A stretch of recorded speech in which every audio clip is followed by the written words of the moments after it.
Welcome, Dr. Gary Mendoza. How are you? Very well, thank you. Good to speak to you all the other way around the other side of the world. Dr. Mendoza, you have developed a new system. It's called Lean Man's System.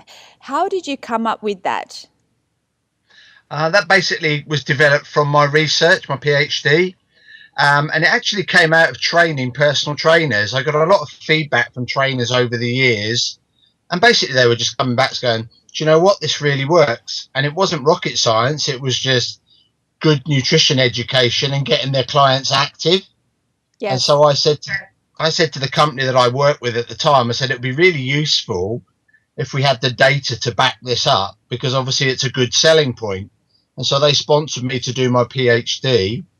And so we had 56 personal trainers, went out into the big bad world and started to teach their clients about sound nutritional principles and just made sure they got active all the time. So not just their 2 or 3 times a week in the gym, it was what they were doing the rest of the time. And lean actually stands for lifestyle education for activity and nutrition. So that's where the title came from. You're very clever. I like it. Really, really good. Well, I know in Australia it's a lot easier to get our men active because we have the beaches and the weather is a lot better. But how do you do it in the UK? We tell them to man up, Of course you man do. up, man up, and get good waterproofs. Oh, you're so funny. Well, I guess it's the same when we go to the snow. We're in Sydney, and 5 hours down south, we have the snowy mountains. But 10 hours Uh-huh. up, well, actually more than that, probably about 4 hour flight, we've got the beaches and the snorkeling and the barrier reef. So, Yeah. you do man up and you do have the gear. So no excuses, right? Well, it's interesting because I spent 2 years in New Zealand lecturing there at Massey University. Now they've got a very similar outdoor lifestyle to Australia in that respect, but Hmm. they've got very similar levels of obesity to the UK. They're not very far behind. And so even a country that's kind of quite well known for being active, if you like, it's actually quite a small percentage of the population that are active regularly. And in fact, the vast majority of their men are in that overweight to obese category. So I had exactly the same kind of barriers in New Zealand as I could see in the UK. And it was Yes. a similar thing about you've got to build the activity into your lifestyle. You can't just look at it as I'll do a couple of hours a week and job done. Yes, no, it's not like that at all. Now, upon returning from New Zealand, you worked as a consultant for Cardiff Metropolitan University and you were writing your master's Uh-huh. degree in sports nutrition. And you're currently lecturing in sports nutrition at Cardiff Met. And you're also working part time at Bath Spa University. You're a very busy man. That's right, yeah. So, so obviously, have you implemented your system into the universities, and that's what you guys are doing up there? Not so much in the universities because that really is sports nutrition. Because I actually train with sports dietitians, so I've got my qualifications with them. Oddly enough, Right. so I do literally, I kind of do both ends of the nutritional spectrum. Really, I work with elite athletes and then obese and overweight men. So within the university itself, I'm teaching prospective students who maybe want to go on and do sports nutrition as their career or whatever. Yeah, I love it. Well, I guess the basis for the overweight and the obese people starts off at that, low level of getting the body moving and getting them in the right mindset and getting their nutrition Yeah, at a basic level, and then you progress them onto other things. Is that right? yeah, oh, definitely. I mean, the education aspect is really key, and I think with the obesity problems we've got worldwide, it's not just UK. I mean, it's all over. Education is the key. I mean, getting a sound nutritional message, getting people to understand that just getting active is effective. They don't, because not everybody loves exercise. I mean, that's the Yes. simple truth of the matter. And what my research found was that if you don't want to do formal exercise, that's fair enough, but you do have to be active every day and for a consistent amount of time. Tell me, what are the health risks with a man or with men being overweight? I think the primary one and the one that most people are aware of would be diabetes. And certainly when you kind of run that alongside obesity, if I look at the National Health Service in the UK, diabetes is most probably the biggest threat to our health service in terms of longevity, in terms of the costs to the health service. So that's the one, and that's we're seeing levels. And then if you look at the conditions that run alongside diabetes, like gout, things like that, the health consequences of just being overweight and moving to obesity, just from diabetes, are bad enough. But the other things that are obviously associated with that, and I'm sure most people have got a reasonable understanding, is coronary heart disease and cardiovascular diseases of all descriptions, hypercholesterolemia, that type of thing, so high cholesterol levels, and the issues of heart disease that run alongside that. And so just general everyday conditions that are quite life-threatening as well. Mm. And ironically, I've worked with a Very. number of clients that have had indicators for all these. I mean, I've recently finished working with a client who was type 2 diabetic, had high cholesterol, high blood pressure, and was on, I think, at the time, 5 different prescription drugs. And this 12-week program, getting him healthy, losing some weight, getting him active, he is now not on a single drug, and we reversed every condition. Wow. So it's not the end of the world. You can get it sorted out. And it just takes that level of commitment for somebody to really do it. I think so, but the problem is, especially with men, and I can speak quite well for them, they don't like to go to the doctor. So 9 times out of 10, they normally have to either be wheeled into the emergency department because something's happened, or maybe they get their 40 or 50-year-old medical when they're at work or whatever, and they're told to go and see the doctor. And it's only at that point when the doctor lays it down for them that, you might have 20 years left to live unless you do something. That's maybe the point at which they'll take some action. But it's very difficult to get, because the research shows that men actually don't think they're overweight when their BMI is in the overweight range. They need to be 3 or 4 kilograms heavier than a woman to kind of think they're overweight. That their perception of overweight is very different to females. Wow. Talking about females, do you, on an emotional level, do you think that men struggle as much as the ladies? I think they do. They just wouldn't admit it. That pride. Well, it's quite interesting because one of the kind of very unique aspects of Lean Man is that I psychometrically test everybody to make sure that psychologically they're in the right place to make changes.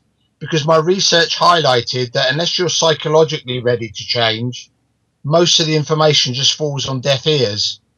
And one of the aspects of the psychometric testing is it tells you the processes that people will use as part of making a change. And one of the ones that always comes out as significant in the data for men is helping relationships.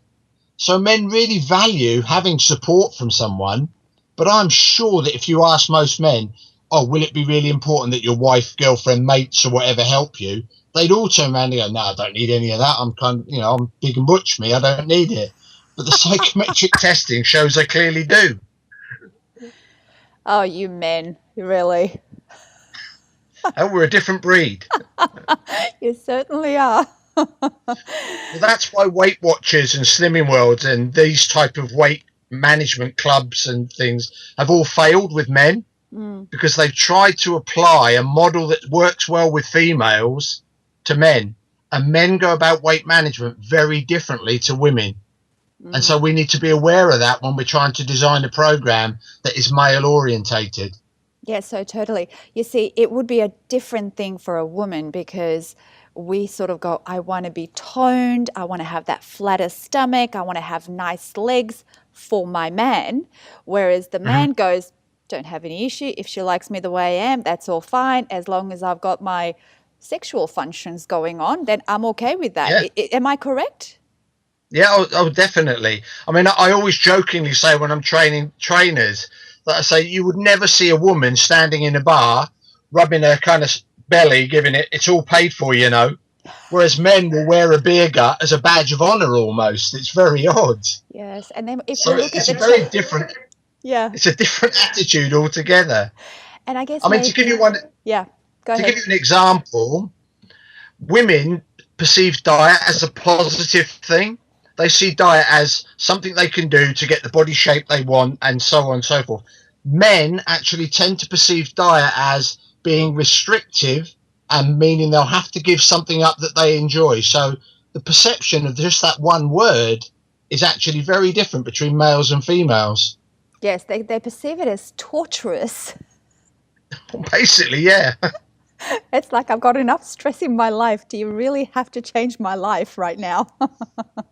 Oh, that's a bit sad, isn't it? How do you coach your patients with your system?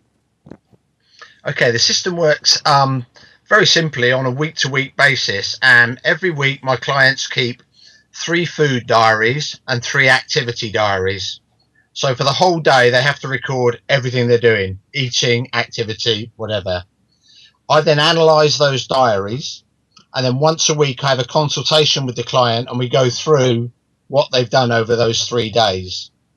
Based on whatever I found, so based on their data, I'll then talk them through a couple of changes, and I'll often try and get them to suggest the changes because, in my experience, I think most people know what they should be doing. And so they'll make a couple of changes and then they go away, similar pattern, another week, they keep another 3 days diaries. I analyze those, we meet up again, and then we talk through how are those changes. Now, if the changes have worked, I'll hear language like, oh, they're really easy, I don't notice I'm doing them or whatever. That kind of says to me, that fits your lifestyle, you're liable to stick with it. If they say to me, didn't work, I couldn't do it, I couldn't, it didn't work for me, whatever, then we just look for something else. And so it's this chipping away as a huge change, which is what people tend to do with most diets. In this system, we start off with small changes, check they're effective, and then build on our successes. Also, week on week, they have to do e-learning. So they complete e-learning modules, which are teaching them the fundamentals of nutrition. And so the theory is at the end of 12 weeks, they understand nutrition because they've completed the 12 modules, but we've also made sufficient changes that some of those will be habitual and they'll know what they should be doing going forward. Well, I love that. I think the food diaries are very important, and this is one of the things that I do with my clients because I find that when I see the gaps that they're either eating or not eating, the portions that they're having, and it's amazing how they'll just say chicken and salad. They would never tell you how much chicken, or they'll never say what was in the salad. I mean, And how much dressing they put on it. right, yeah, the sauces that go on, it's amazing. And then, exercise, how much of exercise or what they even did for relaxation. So I totally value that because that's one of the things that we as health professionals, they don't want to go to the doctor, of course not, but they don't have the No. time to challenge them, I guess. And this is where you say you've got all that 12 weeks to really bring them to a place where they're going to really want to stay with it because they get such benefit. Well, 12 weeks was picked because if you look at the scientific literature, the optimal course for weight management is somewhere between 8 weeks to 12 weeks. And that is about the time that it takes to form a habit. And so that's where the 12 weeks really came from. It was based on the literature. It wasn't just pick your favorite number kind of thing. Yes. And what was interesting, the feedback from the trainers was if they could keep the clients on board for 8 or 9 weeks, and their language was, it was like, they actually said to me, it was like they got it. Mm-hmm. So it takes about 8 or 9 weeks, and then it's like the penny drops, and they think, do you know what? I know what I'm doing. And I always say to my clients, I say, my goal in life is for us to get to about week 11 and 12, and you say to me, I'm going now because I know it, or I don't need you anymore. And that's right. where I want to get them to. That's right. Yes, exactly. Now, the $1 million question, what is most important with men, the diet or the exercise? Diet. Diet. Every time diet. Simply because it's a really unfair equation. You can eat a chocolate bar, Mars bar, Snickers, whatever, and there's your 350, 500 calories, depending on what size and so on. Mm-hmm. And that'll take you 5-10 minutes. If you want to exercise that off, you're looking at an hour, hour and a half, somewhere in that range, depending on what you're doing. So it's Yes. a totally unfair equation. So you must get the diet right first. But I would never say it's not one or the other. It has to be both. Right. And it's interesting because I come from a personal training background. I don't like the word exercise. I always tell my trainers never talk about exercise, always talk about activity. Because I can say to someone, I need you to exercise 3 times a week, and they'll go, oh, I don't know if I can, it's a bit too busy, blah, blah, blah. And then I can say to that same person, I need you to get active 3 times a week, and they'll go, oh, yeah, I can do that. Sure. So there's a perception that exercise is hard, wearing lycra, sweating in a gym, whatever it might be. Can't get away from the lycra. So age-wise, You girls like that, but us guys don't as much. hey, look, some of us girls don't like the lycra. I mean, maybe I'm just getting a little bit old and like being a little bit conservative and don't have to show off whatever. But, it's like it's just nice to be covered and sweated out properly and keep the guys on track in the gym. But anyway, okay. So age. Uh, for someone, say, who is 30 years old, say a male who's 30 years of age, and they're actually Uh-huh. saying like carrying 30 kilos over, Yep. is that as bad as somebody who's 50 years of age and is carrying like 10 kilos over? I mean, the younger guys always look so old when they're overweight. It's quite interesting because there's a real kind of argument in the public health and what have you now about this overweight and obese. The data would tend to suggest that just being a bit overweight can actually be quite protective, ironically. Hmm. But the problem is the minute you shift from overweight to obese, and it's not very much of a journey, the health risks and that kind of go right through the roof. I mean, they skyrocket. And so the danger is of sending a message being overweight's not that bad is that people get to that point and then they just carry on going. So I think we have to be careful about the way we talk about it. And a little bit overweight, most probably if you're active and your diet's pretty good, most probably not the end of the world. But Hmm. as I say, for most people, they slip very easily from being overweight into that obese category. And that's when all the problems start to arise.